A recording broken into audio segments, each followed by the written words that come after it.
Salut à tous, c'est Steve, on se retrouve pour une nouvelle vidéo qui va être la vidéo que vous attendez tous, la vidéo Kuroko no Basket par puissance à l'état pur, enfin puissance, zone, copie parfaite, jeu de l'empereur, tout ce que tu veux.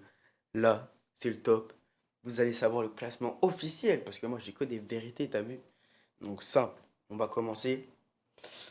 En mention honorable, on retrouve Aizaki, tout simplement parce que c'est l'ancien de la génération Miracle, avant qui c'est.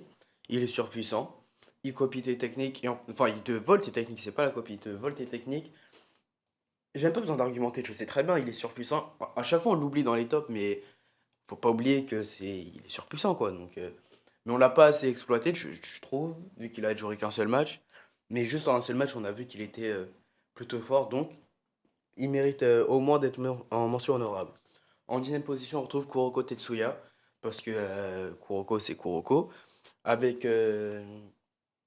donc là, je précise bien évidemment, c'est en 1v1. Donc 1v1 Kuroko, il n'y a pas le misdirection overflow, il n'y a pas les passes, il y a rien de tout ça. Mais après, il y a le dribble invisible et le shoot fantôme. Donc en 1v1, il peut s'en sortir, mais il va pas aller très haut dans le classement, quoi. C'est logique. En 1v1. En 9e position, on retrouve Imuro Tatsuya, tout simplement parce que avec ses copies en 1v1, c'est redoutable. Je l'ai dit dans mon classement de puissance à l'état pur, sans rien. Je crois qu'il était à la même position d'ailleurs. Ouais, il était à la même position. Parce que, ouais, il est surpuissant. En 1v1, je veux dire le même truc, hein. Il feinte et il marque avec son shoot mirage, même si tu arrives à revenir. Donc, dans tous les cas, pour le battre, il faut vraiment être extrêmement fort. Faire partie de la génération miracle ou voilà. Donc il mérite clairement sa place dans le classement, il mérite clairement sa 9e place. En 8e position, on retrouve euh, Midorima Shintaro, tout simplement parce qu'il fait partie de la génération miracle, donc c'est l'un des plus puissants de l'anime, donc il est automatiquement dans le classement, ce qui est logique. En 1v1, si on prend... Bah, là, c'est zone machin et tout, il a pas de zone, il a rien du tout. Par contre, il fait partie de la génération miracle. Le gars fait partie de l'équipe la plus puissante de l'anime, alors qu'il a pas de zone, il a rien du tout. Juste pour ça, c'est-à-dire qu'il rivalise avec les autres sans rien du tout. Donc il mérite clairement sa place de 1. De 2, il a juste à tirer à chaque fois. Il fait des tirs en cloche, tu les arrêtes pas du coup. Et s'il fait ça, bah il n'y a pas de match en fait. T'arrives, tu dunks ou tu marques, lui il arrive, il tire et voilà. Donc très clair. Et on a vu qu'il sait défendre, hein, il défend super bien. On a vu qu'il sait dribbler en vite fait, on l'a vu dans le match contre Rakuzan. Donc oui, 1v1, il peut largement s'en sortir, hein. Largement s'en sortir. En 7e position, on retrouve Kagami Taiga, tout simplement parce que on l'a vu sans Kuroko, il est nul. Je maintiens ce que je dis, mais il est quand même plus fort que ceux juste d'avant. Ce que je veux dire par là, c'est que bien évidemment dans la zone, il est puissant, hein. Donc zone, on a vu qu'il s'est feinté comme Imuro dans le match contre Yosen. Il peut faire de l'air walking, il peut faire des meter jam, et il a une super détente et c'est tout. Enfin, c'est tout, c'est déjà pas mal, hein, mais la défense, si, il a une bonne défense, on l'a vu contre Rakuzan, mais c'est pas son truc non plus. Mais 1v1, la plupart des trucs super stylés, on l'a vu, c'était avec Kuroko, je suis désolé, hein. 1v1, il bosse juste avant, mais après, je pense pas, hein. Kagami, il est puissant, mais zone et tout. Et ouais, ceux qui me parlent de seconde zone, on parle pas de seconde zone, on parle d'un V1. Réfléchissez un petit peu. Parce que je vois, oui, avec la seconde zone, un v 1 seconde zone, c'est la zone avec tout le monde qui se coordonne à toi dans la zone. Là, un v 1 qui va se coordonner à toi? Personne. Donc, il n'y a pas de seconde zone. Et même en seconde zone, de toute façon, ils rivalisent pas avec le premier. Et le même premier, deuxième, je sais pas ça. Tu verras quand tu verras le classement. Bref, euh, en 6e position, du coup, on retrouve Jason Silver, tout simplement parce qu'il est surpuissant.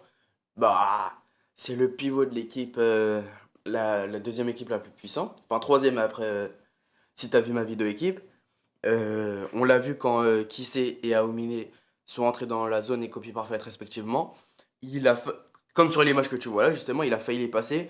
Mais bon, Aomine, bah, c'est mon gars sûr, tu vois, il est arrivé, il l'a contré avec Kissé par derrière, voilà. Bref, mais on l'a bien vu, il a réussi à quand même résister. On a vu qu'il a réussi à dunker sur moi Sakibar au début du match, ce qui est incroyable, on va pas se mentir. Il a réussi à faire un truc que même Kagami, c'est quand il a sauté de la ligne des 3 points, non, la ligne des coups francs, et il a fait un line-up ou je sais plus quoi, et il a dunké en gros. Même Kagami avec sa détente de malade, l'une des meilleures détentes de l'animé, il a dit, même moi je n'oserais jamais faire un truc comme ça. Juste pour ceux qui diront, ouais, Kagami est plus fort, hein. Et on n'a jamais vu Kagami le battre. Et la seule fois où Kagami l'a battu, c'est parce que Aomine est arrivé. Non, non, si, attends. Oui, dans le match, à un moment, il le bat quand il est dans la zone, il dit dégage de là ou je sais pas quoi, mais voilà, une fois, voilà. Très clairement, il est plus fort, y a pas de débat. En cinquième position, on retrouve Murasaki Bara Atsushi. Alors, Murasaki Bara, cheveux attachés déjà, il est déjà à cette place. Mais en zone, là, tu peux pas contester. En zone, il est clairement plus fort que Kagami, hein. Ah, je vais pas te mentir. Oui, il l'a battu, c'est vrai, avec le Meteor Jam. Souviens-toi bien que juste après ça, il était KO par terre, il pouvait plus bouger. Murasaki Bara, il a tapé un sprint, et si Kuroko n'était pas là, Murasaki Bara aurait gagné le match. Donc encore une fois, c'est Kuroko qui l'a sauvé. Kagami, il a fait son truc de ouf, c'est bien. Il était par terre, il pouvait plus rien faire. Murasaki Bara, il a tapé un sprint, hop, c'est bon, Murasaki Bara, il avait gagné son Kuroko. Donc, dites pas, je sais pas quoi, Kagami. Surtout que c'est clairement le meilleur en termes de capacité. Pour un 1v1, 2-1, défense, tu lui donnes plein dessus, hein. On l'a vu avec Jason Silver, il a réussi, mais quand il s'est attaché les cheveux, il était sérieux. Ah bah il l'a plus fait. 3 points et tout, si t'es trop proche de lui, bah il te bâche. Quand il dunk, tu l'arrêtes pas, hein, très clairement tu l'arrêtes pas. Donc tu peux pas marquer et tu peux pas l'arrêter au dunk. Bien sûr qu'en 1v20 il t'extermine, bien sûr qu'il t'extermine en 1v1. À part les gens juste en haut, bien évidemment. Quatrième position, ça me fait mal de le mettre à cette place. Vous l'avez vu, c'est mon personnage préféré de tout Kuroko, mais je suis objectif. Aomine Daiki. Oh là là, il est même pas dans le top 3. J'avoue, j'allais faire une dinguerie, j'allais le mettre dans le top 3 et enlever l'autre, mais j'ai dit non. Ici, on est objectif. On fait pas des choses en fonction de nos émotions. Et je suis obligé de reconnaître que Aomine Zone est quatrième de Kuroko et non dans le top 3. Ça fait mal. Bref, Aomine, je vais pas t'expliquer pourquoi il est clairement plus fort que les autres. Formule et shoot. Surtout en 1v1. 1v1, on sait tous que Aomine ne fait pas de jeu d'équipe. Donc s'il fait en une équipe et qu'il est déjà surpuissant, bah en 1v1 contre des gens qui ont l'habitude de jouer en équipe, bah c'est pas leur territoire. Aomine, c'est son territoire. Street basket, shoot improvisé, dunk, défense aussi un petit peu, même si c'est pas trop son truc comme Kagami. Euh, Changement de rythme, enfin, Aomine quoi, j'ai envie de te dire. Et en zone, tout ça c'est décuplé, donc. Et il fait des 3 points aussi, hein, des 3 points et demi, des machins. Donc très clairement, bien évidemment qu'il extermine tous en haut. Et contre Murasaki Bara, justement, Aomine, si Murasaki Bara il est sur lui, comme avec John Silver, hop, pas derrière le panier, ou hop, non, peut-être pas dunker, je pense pas qu'il peut dunker c'est Murasaki Bara, mais il peut faire des shoots derrière le panier, des machins. Donc bref, il est quand même plus fort. En troisième position, j'allais le mettre quatrième pour Aomine, mais on est objectif. Nash Gold Junior en copie, en Yeux de l'Empereur. Yeux de l'Empereur Bélial, je sais pas quoi.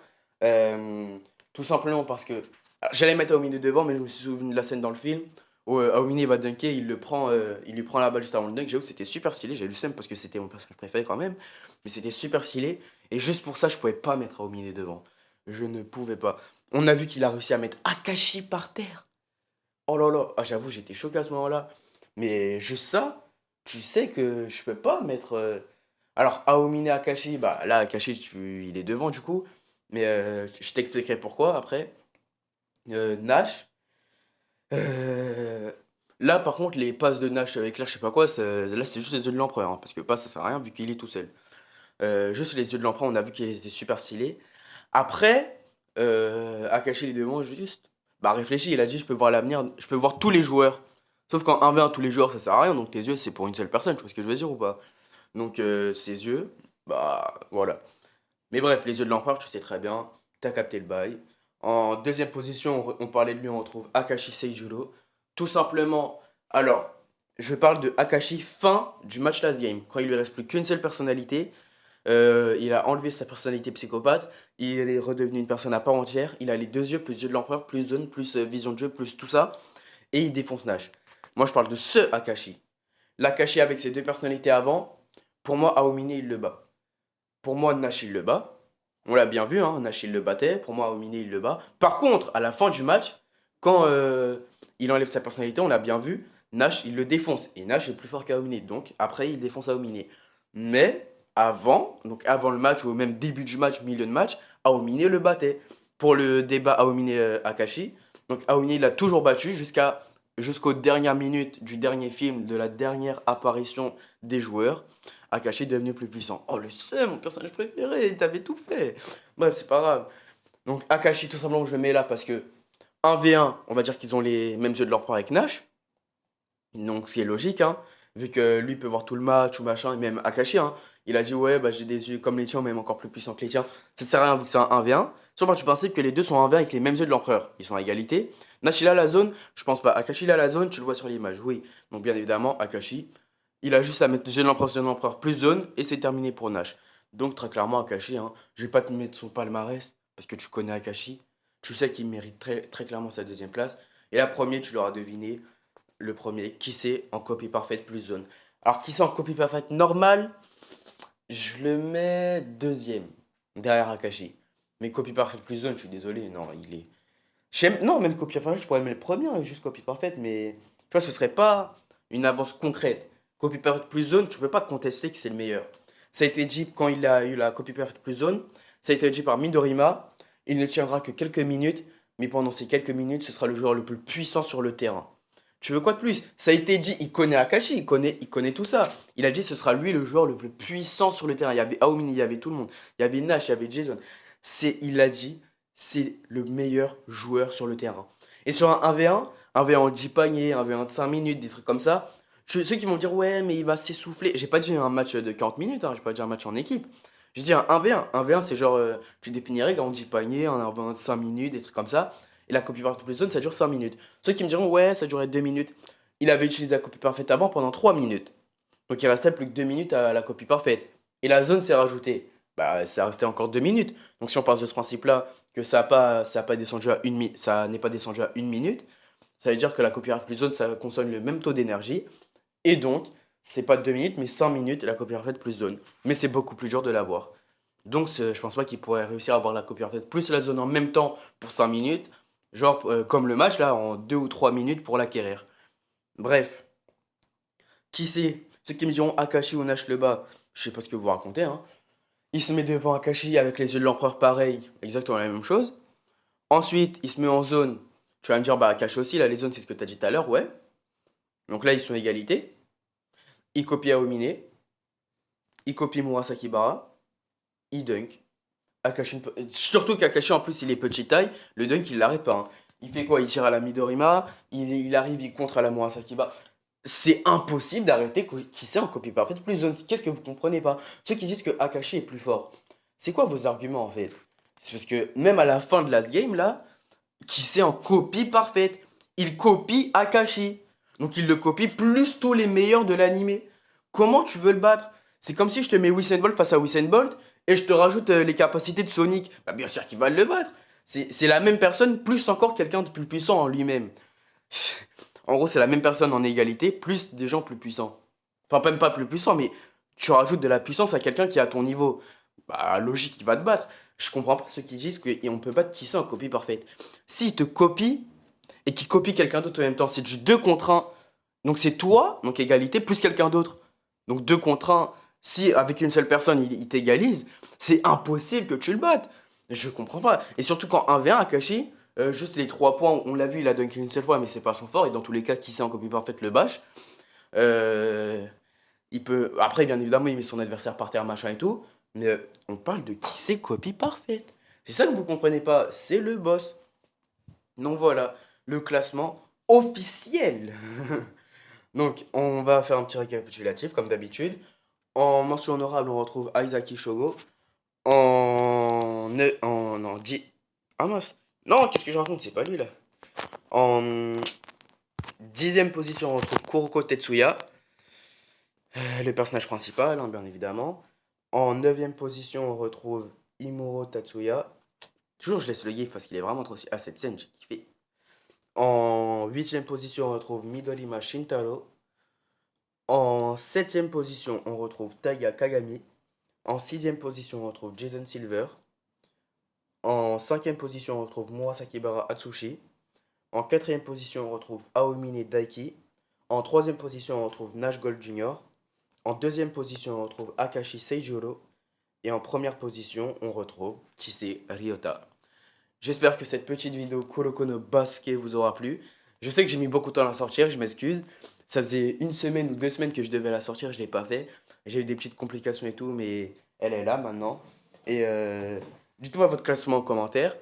Par contre, vous devez argumenter. Là, j'ai donné des arguments. Si tu arrives à me changer ce classement, je sais pas comment tu ferais. Il y a quelques petits persos, mais en tout cas, le top 3 jamais tu le changes. Jamais tu le changes. Après, si tu mets Aomine en haut, je vais pas te mentir, voilà, c'est pas grave, mais non, très clairement, le top, là, il est inchangeable.